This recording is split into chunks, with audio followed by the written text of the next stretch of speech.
Hello students, चलिए आज का जो हमारा टॉपिक है वो है ओमिशन ऑफ आर्टिकल। इससे पहले हमने आर्टिकल को कंप्लीट किया, डेफिनिट आर्टिकल और indefinite article. Indefinite article A N को हमने पढ़ा और डेफिनिट आर्टिकल दी को भी हमने डिटेल में पढ़ा। ठीक है, आज हमारा जो टॉपिक है वो है ओमिशन ऑफ आर्टिकल। अब तक हमने आर्टिकल का यूज़ सीखा, ए एन और दी का प्रयोग हम करते कहाँ हैं, लेकिन ओमिशन ऑफ आर्टिकल में हम पढ़ेंगे कि आर्टिकल ए एन और दी का यूज हम कहाँ नहीं करते, कहाँ नहीं लगाते। क्लियर? तो इसे भी हम दो पार्ट्स में डिवाइड करेंगे। ये पार्ट फर्स्ट है, इसके बाद पार्ट सेकंड आएगा, क्योंकि ये भी कुछ लॉन्ग है तो इसे भी दो पार्ट में डिवाइड करके बनाया जाएगा। चलिए आज का हम टॉपिक स्टार्ट करते हैं, ओमिशन ऑफ आर्टिकल।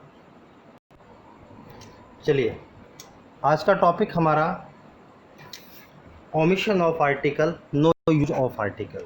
अब तक हमने पढ़ा कि आर्टिकल का यूज हम करते कहाँ हैं।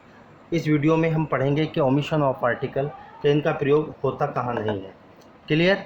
देखिए पॉइंट नंबर फर्स्ट, देखिए दी आर्टिकल, डेफिनिट आर्टिकल दी का यूज हम लैंग्वेज के नाम से पहले नहीं करते। याद रखना, जो लैंग्वेज होती है हमारी, जैसे हिंदी, इंग्लिश, ठीक है, जर्मन, संस्कृत, ये सब लैंग्वेज है।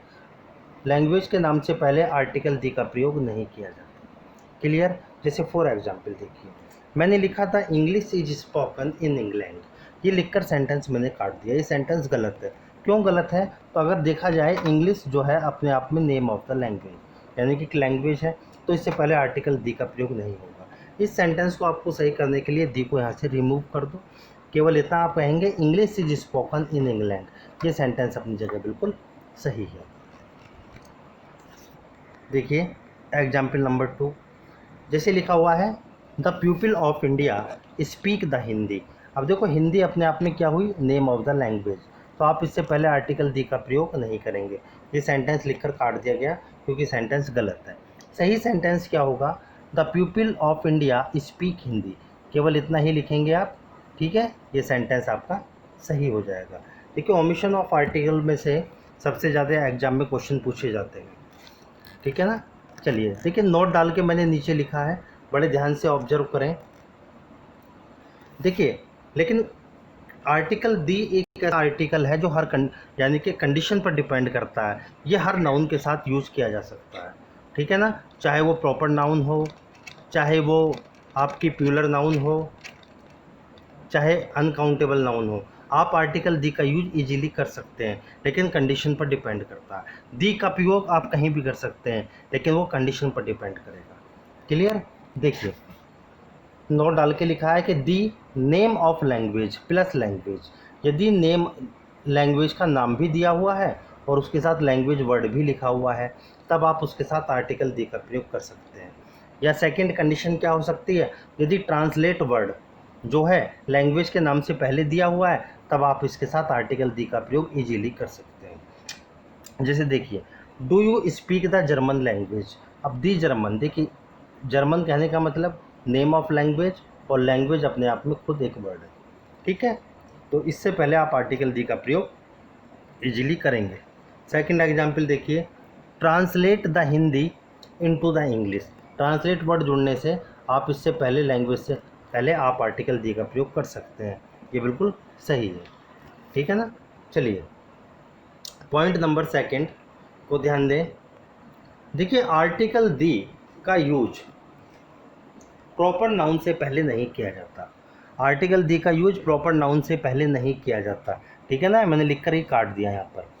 देखिए जैसे America is a rich country.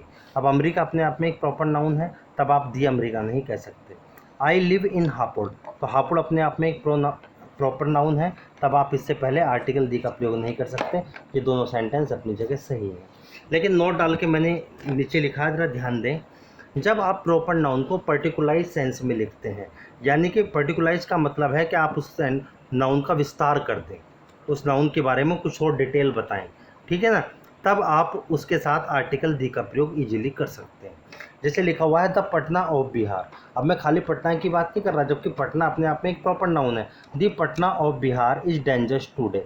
तो ये सेंटेंस अपने आप में बिल्कुल सही है, क्योंकि देखिए ये प्रॉपर नाउन है, उसके बाद में प्रेपोजिशन ऑफ, फिर दूसरा नाउन, ठीक है। मैंने ये रूल आपको पहले भी पीछे सिखाया था कि जब दो नाउन, पहले नाउन प्लस ऑफ प्लस दूसरा नाउन आए और उससे पहले आर्टिकल दी का प्रयोग निश्चित रूप से किया जाता है, क्योंकि वहाँ पर नाउन को विस्तार रूप से बताया जाता है और देखिए उसका उसे पर्टिकुलराइज कर दिया जाता है।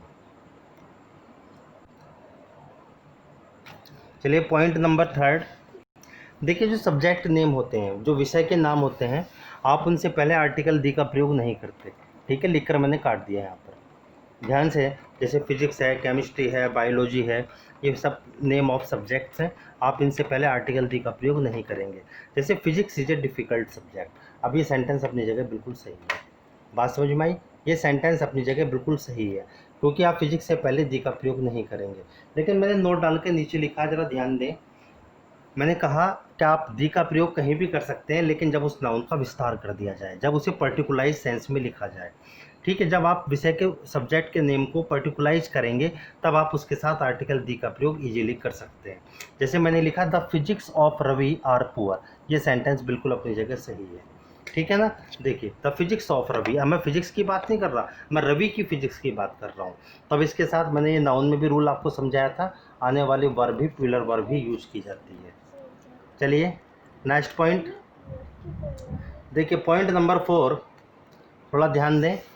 ईच एवरी आइदर और नाइदर, ये 4 हैं, डेमोनिस्ट्रेटिव प्रोनाउन कहलाते हैं। ईच एवरी आइदर और नाइदर, इन चारों के साथ आप आर्टिकल ए एन का प्रयोग नहीं करेंगे।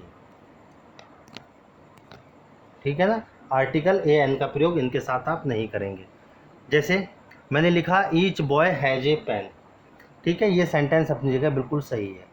ईच ए बॉय कहना अपनी जगह बिल्कुल गलत है। जैसे मैंने लिखा each a boy has a pen, तो ये सेंटेंस अपनी जगह कैसा हो गया, गलत हो गया, क्योंकि ईच के बाद आर्ट यानी कि ए का प्रयोग नहीं किया जाता। क्लियर? जैसे either of these two pens is red, ये सेंटेंस अपनी जगह सही है। ठीक है, neither of the girls is guilty. अब देखो, आर्टिकल दी का प्रयोग तो आप कर सकते हो, लेकिन आप ए एन का प्रयोग ईच एवरी आइदर नाइदर के साथ नहीं करेंगे। चलिए नेक्स्ट पॉइंट देखते हैं, पॉइंट नंबर 5। पॉइंट नंबर 5 को देखें। देखिए अनकाउंटेबल नाउन, अनकाउंटेबल नाउन के साथ आप आर्टिकल दी का प्रयोग नहीं करेंगे। क्लियर? अनकाउंटेबल नाउन जैसे gold, silver, copper, honesty, beauty, water, milk, rice, इनके ये सब अनकाउंटेबल नाउन है। इनके साथ जितने भी अनकाउंटेबल नाउन होते हैं इस दुनिया में, आप किसी के साथ आर्टिकल दी का प्रयोग नहीं करेंगे। जैसे द गोल्ड कहना अपनी जगह गलत है, दी ऑनेस्टी कहना अपनी जगह बिल्कुल गलत है, क्योंकि दोनों ही अनकाउंटेबल नाउन है।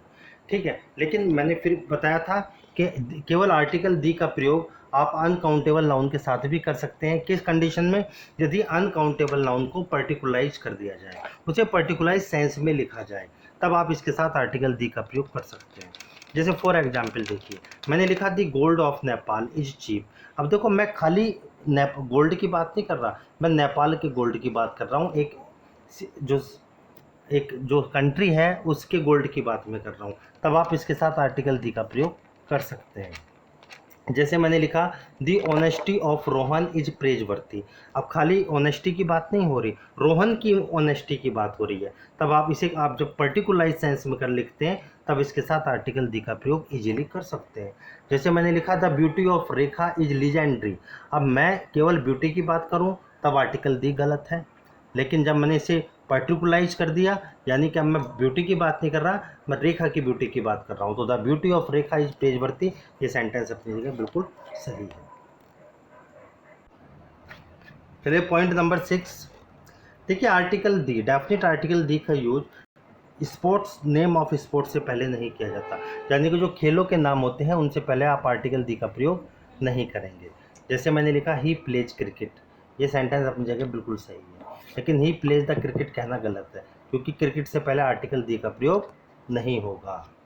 जैसे मैंने लिखा hockey is a popular game, ये सेंटेंस अपनी जगह सही है, दी हॉकी कहना गलत है। अगर मैं लिखता हूँ the hockey is a popular game, तो ये सेंटेंस गलत हो जाएगा। जितने भी स्पोर्ट्स ऑफ नेम होते हैं उससे पहला आर्टिकल दी का प्रयोग नहीं किया जाता। लेकिन फिर बात वहीं घूम के आ जाती है, जब आप स्पोर्ट्स के नेम को पर्टिकुलराइज सेंस में लिखते हैं, उसका विस्तार कर देते हैं, तब आप इजीली उनके साथ आर्टिकल दी का प्रयोग कर सकते हैं। जैसे मैंने लिखा था cricket of Bihar is not good. अब देखो मैं खाली क्रिकेट की बात नहीं कर रहा, मैं बिहार के क्रिकेट की बात कर रहा हूँ। देखो एक नाउन क्रिकेट, उसके बाद में प्रेपोजिशन ऑफ, उसके बाद में दूसरा नाउन। इस कंडीशन में आप आर्टिकल दी का प्रयोग किसी भी सेंटेंस में कर सकते हैं। ठीक है, जैसे मैंने लिखा the volleyball of India is not in good condition. ठीक है, अब आपने देखा, ठीक है, of first noun, preposition second noun, तो फर्स्ट नाउन से पहले आर्टिकल दी का प्रयोग इजीली किया जा सकता है। नेक्स्ट पॉइंट देखिए, पॉइंट नंबर 7। चलिए देखिए, आर्टिकल दी का यूज प्यूलर नाउन से पहले नहीं होता। मोस्टली सामान्यतः हम प्यूलर नाउन से पहले आर्टिकल दी का प्रयोग नहीं करते। जैसे देखिए, the books are made of paper, ये सेंटेंस गलत है। सही सेंटेंस होगा books are made of paper, ये सेंटेंस अपनी जगह बिल्कुल सही है। The mangoes are grown in UP, ये सेंटेंस गलत है। Mangoes are grown in UP, ये सेंटेंस सही है। प्यूलर नाउन से पहले आर्टिकल दी का प्रयोग मोस्टली नहीं किया जाता, लेकिन जब आप प्यूलर नाउन को पर्टिकुलराइज सेंस में लिखेंगे तब आप निश्चित रूप से उसके साथ आर्टिकल दी का प्रयोग करते हैं। जैसे the mangoes of Bihar are better than those of UP, comparative degree है। ठीक है, आप मैंगोज की बात नहीं कर रहे, बिहार के मैंगोज की बात कर रहे हैं, तब आप निश्चित रूप से इसके साथ आर्टिकल दी का प्रयोग करेंगे। देखिए second example, the girls of this batch are very intelligent, the girls of this batch are very intelligent, ये सेंटेंस अपनी जगह बिल्कुल सही है, क्योंकि प्यूलर नाउन को पर्टिकुलराइज सेंस में लिखा गया है। पॉइंट नंबर 8 देखिए, देखिए मैन वुमेन मैनकाइंड का यूज यदि व्यापक अर्थ में किया जाए तब इसके साथ आर्टिकल दी का यूज नहीं किया जाता। ठीक है, जैसे मैन इज मॉर्टल, हम दी मैन नहीं कह सकते, ये सेंटेंस अपनी जगह सही है। व्यक्ति जो है मरणशील होता है। ठीक है ना, जैसे women is the ornament of the home, ये सेंटेंस अपनी जगह बिल्कुल सही है। ठीक है ना, इन जब व्यापक अर्थ में मैन वुमेन का यूज हो तब आप इसके साथ आर्टिकल दी का यूज ना करें। लेकिन देखिए नोट डाल के मैंने लिखा है, जब आप इन शब्दों को पर्टिकुलराइज सेंस में लिखते हैं तब आप इनके साथ आर्टिकल दी का प्रयोग इजीली कर सकते हैं। जैसे the women who lives there is very active. ठीक है, ये सेंटेंस अपनी जगह सही है क्योंकि इसे पर्टिकुलराइज सेंस में लिखा गया है। जैसे he is the man who has stolen my purse. ठीक है, उसी व्यक्ति की बात हो रही है, तब आप इसके साथ आर्टिकल दी का प्रयोग कर सकते हैं क्योंकि आपने इसका विस्तार कर दिया। देखिए आज की वीडियो का लास्ट पॉइंट बड़े ध्यान से समझें। देखिए nature science, death, life, parliament, freedom, love, society से पहले सामान्यतः आर्टिकल दी का यूज नहीं होता। याद रखना, nature, science, death, life, parliament, freedom, love, society, इनसे पहले आर्टिकल दी का यूज नहीं होता। जैसे for example, nature looks beautiful in the morning, ये सेंटेंस अपनी जगह बिल्कुल सही है। जैसे मैंने लिखा science has changed our life, आप इससे पहले आर्टिकल दी का प्रयोग नहीं करेंगे। दी साइंस आप नहीं कह सकते, दी नेचर कहना गलत है। जैसे love is great, the love is great कहना गलत है। ठीक है ना, इंडिया गॉट फ्रीडम इन 1947, ये अपनी जगह कहना बिल्कुल सही है। दी फ्रीडम कहना यहाँ पर गलत है। देखिए लेकिन जब आप इन शब्दों का प्रयोग पर्टिकुलराइज सेंस में करते हैं तब आप इजीली इसके साथ आर्टिकल दी का प्रयोग कर सकते हैं।